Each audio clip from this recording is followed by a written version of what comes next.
Halo semua, balik lagi bersama aku Gary. Di episode Jumat Horor kali ini, aku akan membahas cerita tentang alas roban. Dimana aku sudah menyinggung tentang alas roban ini di video aku sebelumnya. Kalau bagi kalian yang belum nonton, silahkan klik link di pojok kanan atas ini. Di sini.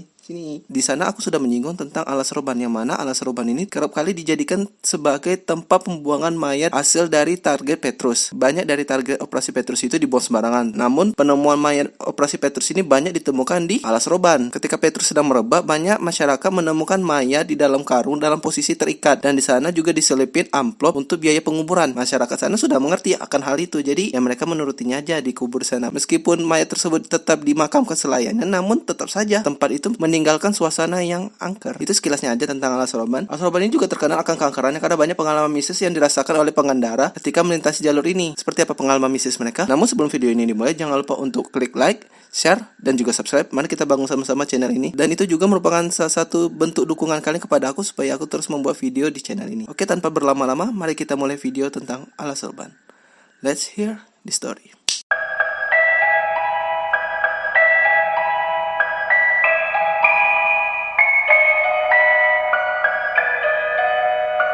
Alas roban.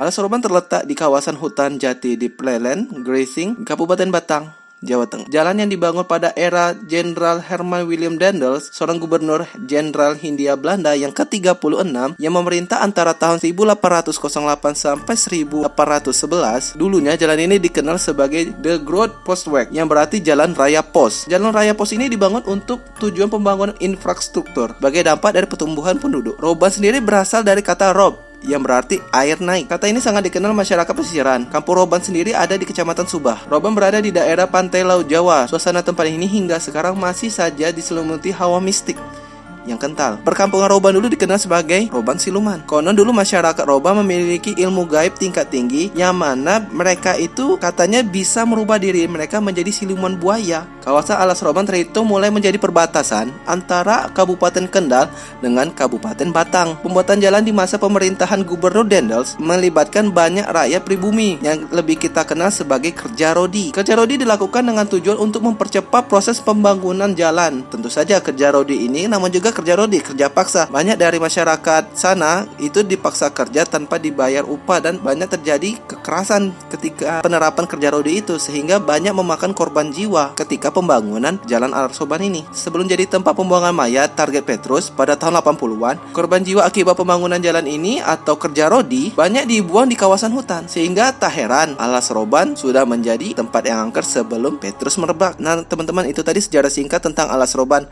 dari mulai dia terbentuk sampai karena ini. Dari sejarah singkat itu bisa kalian membayangkan lah mengapa alas roban bisa menjadi seangker ini kan. Nah sekarang aku bakal ceritain kumpulan cerita horor yang terjadi di alas roban, karena ketika aku riset ternyata banyak sekali cerita horor yang terjadi di sana. Baik itu kayak pengendara tanpa kepala, ada gadis cantik yang tiba-tiba muncul mengganggu konsentrasi orang.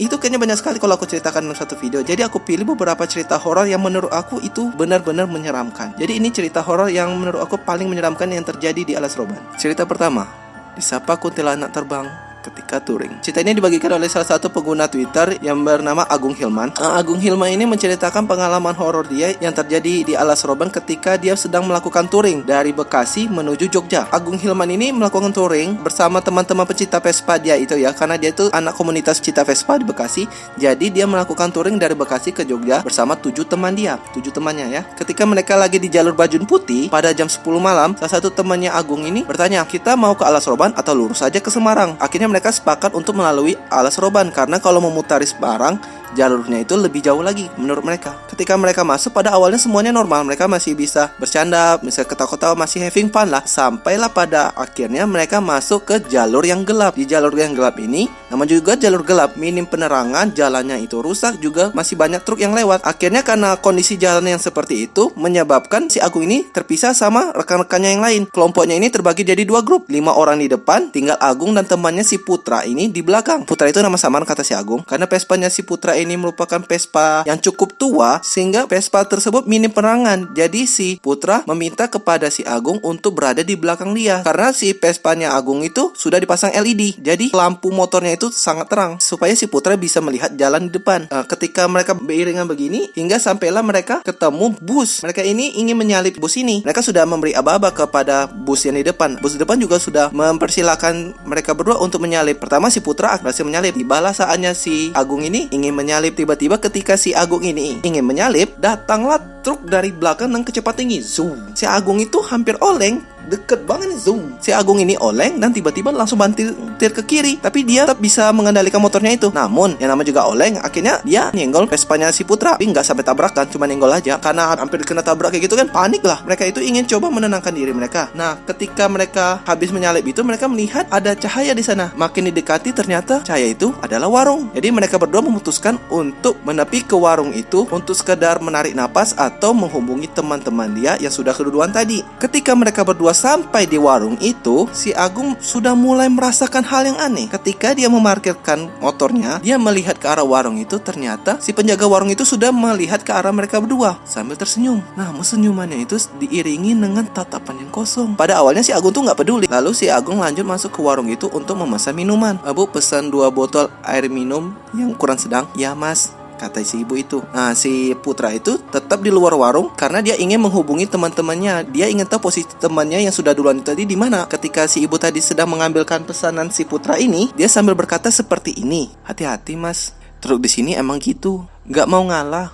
Mereka lebih memilih mau nabrak motor daripada ngerem. Karena kalau ngerem, truknya bisa terbalik, korban bisa lebih banyak. Di depan warung saya ini sering kejadian orang kelindes mas. Sekali lagi, hati-hati ya mas. Ambil jalur kiri aja, kata si ibu. Dia itu ngomongnya itu sambil senyum. Bagi kalian yang sering nonton film horor, bisa kalian bayangkan gimana ekspresi ibu itu ketika ngomong itu kan.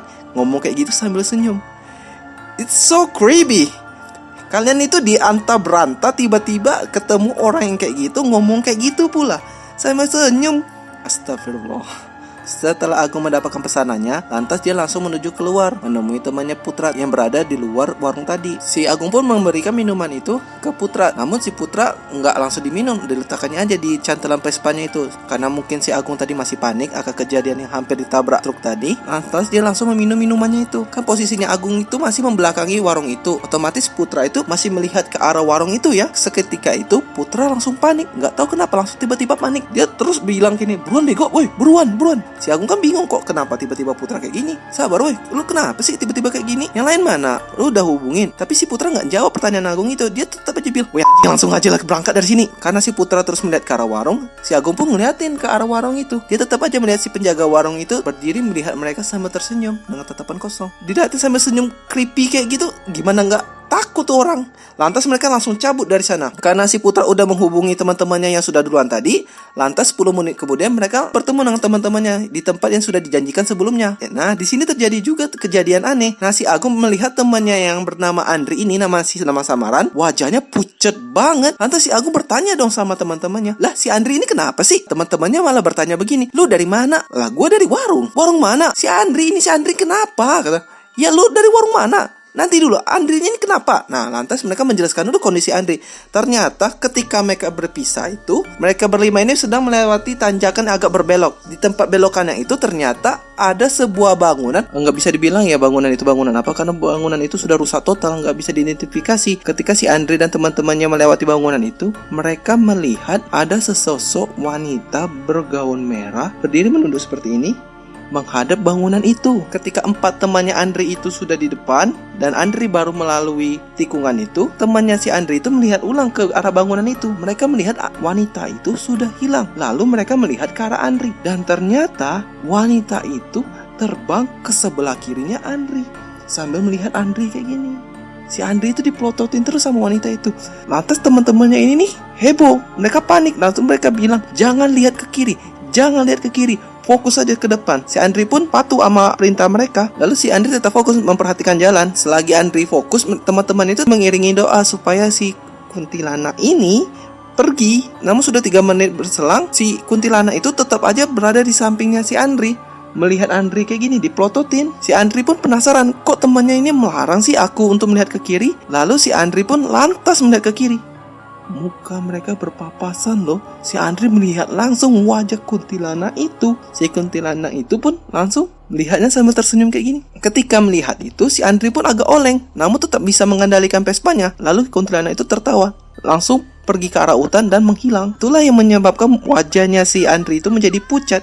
Ya siapa nggak pucat, lu bertatapan langsung nih sama kuntilanak. Lihat dari jauh aja kita udah ketakutan, apalagi bertatapan seperti itu, face to face loh. Lalu mereka berlima memutuskan untuk berhenti sejenak sambil menunggu kedatangan si Putra dan Agung. Tak lama kemudian datanglah si Agung dan Putra ini. Dan maka dari itulah teman-temannya Andri tadi bertanya kepada Agung, dia beli minuman di mana. Agung pun memberitahu lokasi warung tempat dia membeli minum itu. Ternyata posisi gedung itu sama persis sama warung tempat si Agung membeli minuman. Si Agung nggak pernah ke warung, dia malah mendatangi gedung yang roboh itu.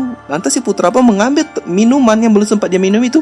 Ternyata botol yang awalnya penuh sama air malah menjadi kosong. Padahal si Agung tadi udah sempat minum loh. Dia nggak tahu dia minum apa. Tapi alhamdulillah berdasarkan ceritanya si Agung ini, dia nggak kenapa-kenapa. Setelah si Andri mulai membaik dan dia mulai menjadi tenang, lantas mereka belok ke arah Bawang. Mereka nggak kuat lagi melanjutkan perjalanan melewati Alas Roban. Alhamdulillah mereka sampai ke Jogja dengan selamat. Nah, kalau kuntilanak merah ini memang sering menampakkan diri ke pengendara sekitar yang melewati jalur lintas Alas Roban. Nah, aku pernah melihat video penampakan kuntilanak merah itu yang sempat terekam oleh pengendara yang melintas itu.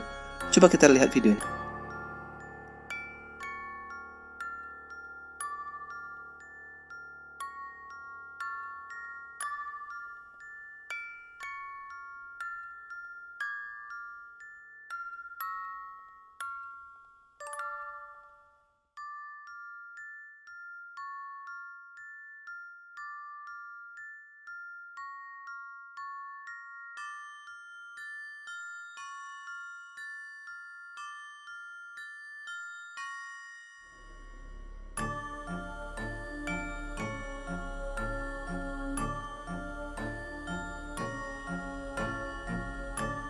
Nah, bagaimana menurut kalian? Apa yang kalian lakukan jika kalian ketemu dengan kuntilanak merah itu? Terus komen di bawah. Kita lanjut ke cerita kedua. Cerita kedua adalah warung pecel lele berhantu. Cerita ini aku dapatkan dari salah satu pengguna Twitter yang berusername @bukanhazard. Kejadian ini bukan baru beberapa tahun belakangan yang terjadi ini, namun sudah lama sekali terjadi. Yaitu sekitar tahun 2001 sampai 2005. Ini kejadian ini ketika si Hendra, nama pengguna Twitter ini, sedang mudik menuju kampung halamannya bersama keluarganya. Untuk menghindari kemacetan, maka mereka memilih untuk melewati jalur lintas Alas Roban tersebut pada sore hari. Pada awalnya perjalanan ini sangat enjoy, mereka sangat menikmati perjalanan ini hingga pada suatu ketika hari sudah menjadi larut malam. Di sini diceritakan bahwa ketika melewati jalur lintas Alas Roban tersebut, kendaraan sudah tidak ada lagi yang lalu lalang, hanya mereka sendiri. Ketika mereka sedang menyusuri jalan, tiba-tiba mobilnya keluarga Hendra ini seperti menabrak sesuatu yang sangat keras. Mereka langsung kaget dong. Dia dan bapaknya langsung ngecek ke arah depan. Ketika dicek, nggak ada kenapa-kenapa mobilnya, peot kagak, lecet kagak. Pada tabrakannya itu keras banget loh, seperti bakal merusak mobil itu loh, bikin dipenyot lah minimal. Namun nggak ada apa-apa. Mungkin mereka pikir itu mereka kelelahan. Akhirnya mereka membawa pelan mobil tersebut. Mereka melihat di depan seperti ada warung pecel lele. Mereka sekeluarga lantas memutuskan untuk beristirahat sebentar dan makan di sana. Ketika mobil diparkir, si Hendra itu nggak sengaja menyenggol papan marka bertulisan kilometer 15. Lantas si Hendra tetap lanjut ke perjalanannya menuju warung pecel lele itu. Nggak ada hal aneh yang terjadi di sana. Mereka makan dengan lahap dan keluarganya pun bilang makanan di sini enak. Setelah mereka kenyang dan setelah mereka fresh kembali, mereka memutuskan untuk melanjutkan perjalanannya. Ketika si Hendra ini ingin masuk ke mobilnya, dia nggak sengaja lagi nyenggol papan marka bertuliskan 15 km itu. Dia perhatikan dengan jelas papan marka itu. Kemudian mereka sekeluarga masuk dalam mobil dan melanjutkan perjalanannya. Nggak ada yang aneh sama perjalanan mereka ini. Kejadian yang aneh mulai terjadi pada perjalanan yang kedua. Ketika mereka memutuskan untuk kembali ke Jakarta. Ketika mereka memutuskan kembali ke Jakarta, berdasarkan pengalaman mereka yang agak seram tadi, jadi mereka berangkatnya agak siangan. Jadi ketika melewati jalur lintas Alas Roban, nggak sampai malam, maksimal sore lah mereka melewati jalan itu. Karena mereka melewati jalan yang sama, bapaknya si Hendra ini berkata, wah di sini kan dekat sama warung pecel lele kemarin, kita berhenti yuk makan di sana, kan di sana enak. Keluarganya menyetujui karena si Hendra ingat sekali sama warung pecel lele itu dekat dengan marka jalan tulisan KM15 tadi. Maka mereka mencarilah papan marka itu, nggak ditemukan. Padahal tempatnya sudah di tempat yang mereka ingat, sudah di sana posisinya. Lantas mereka berhenti karena si adiknya Hendra ini pingin pipis. Ketika si adiknya Hendra ini pipis, Hendra pun melihat sekitar. Dia melihat ke arah bawah jurang itu karena adiknya itu pipis dekat jurang itu. Dia melihat ke arah bawah, papan markanya itu ada di bawah jurang. Ternyata ketika mereka mereka makan itu, mereka makan di atas jurang. Wow, creepy isn't it? Cerita ketiga ini aku dapatkan dari salah satu pengguna Twitter yang bernama @hebosto. Cerita ini berjudul Bos Berhantu di Alas Roban. Cerita ini dimulai ketika si Brody, si pemilik akun ini, mengendarai sepeda motornya dari Tegal menuju Surabaya. Ketika cerita ini berlangsung, keadaan di Alas Roban itu masih sangat jadul ya, mungkin udah lama banget kata dia. Keadaan jalan di situ masih sempit dan sangat minim penerangan. Ketika si Brody ini melewati jalan tersebut, hari sudah malam. Makin malam keadaan di jalan situ makin mencekam. Ketika dia melihat jam tangannya, waktu sudah menunjukkan pukul jam 12 malam. Bayangkan udah jam 12 malam di Alas Roban, bos. Yang mana ketika itu udara sangat dingin dan diguyur hujan rintik-rintik, ya makin naik dong aura mistis yang terjadi di sana. Namun dikarenakan suatu hal, si Brody ini dipaksakan untuk sampai ke Surabaya pada pagi hari. Jadi dia tetap nekat melewati jalur lintas tersebut. Ketika dia melewati jalur lintas tersebut, dia paham akan suatu pantangan kalau ketika kita melewati jalur lintas Alas Roban, kita dilarang untuk melihat ke belakang. Dilarang melihat ke belakang kayak ini ketika membawa kendaraan ya, karena kalau kita melihat ke arah belakang, nanti hal yang buruk akan menimpa kita. Ketika dia bawa motornya itu dengan sangat kencang, tiba-tiba di belakang itu seperti ada bus yang mengikuti dia dengan kecepatan yang sangat konstan. Dia ngebut, bus itu ngebut. Dia melan, bus itu melan. Padahal dia pelan itu dengan sengaja untuk mempersilahkan bus menyalip dia. Dia heran dong, kok si bus ini nggak nyalip-nyalip. Dia udah ngasih tanda untuk nyalip. Dia pun akhirnya penasaran untuk melihat bus itu. Ini bus kok gendeng banget sih, disuruh nyalip kok nggak nyalip-nyalip. Dia pun akhirnya melanggar pantangan yang sudah ia ketahui sebelumnya. Ketika ia melihat ke belakang, seketika bus itu ngebut ke arah dia, seakan akan menabrak si Brody ini. Si Brody pun jadi oleng. Dia rasa seperti dia akan terpental jauh ketika ditabrak oleh bus itu. Namun nyatanya bus itu berjalan menembus si Brody. Ketika si Brody melihat ke arah depan, bus itu sudah hilang. Ketika waktu subuh, dia sampailah di dekat perkampungan warga. Dia akhirnya menepi sebentar untuk beristirahat sambil dia bercerita ke masyarakat sekitar tentang hal yang barusan ia alami. Masyarakat pun mengiyakan akan kejadian yang diceritakan oleh si Brody ini, bahwa kejadian tersebut sudah sering terjadi di sana. Jadi masyarakat nggak heran lagi. Nah teman-teman, itu tadi udah aku ceritakan kumpulan cerita horor yang terjadi di Alas Roban. Nah segitu saja yang bisa aku ceritakan. Kalau aku ceritakan semua cerita horor yang terjadi di Alas Roban, nanti videonya bakal sangat panjang. Yang ada kalian yang bakal bosan dengerin aku ngoceng lama-lama kayak gitu. Bagaimana menurut kalian tentang cerita horor yang barusan aku ceritakan? Apa ada di antara kalian yang pernah melewati jalur lintas Alas Roban, atau bahkan pernah mengalami hal yang mistis juga ketika melewati di sana?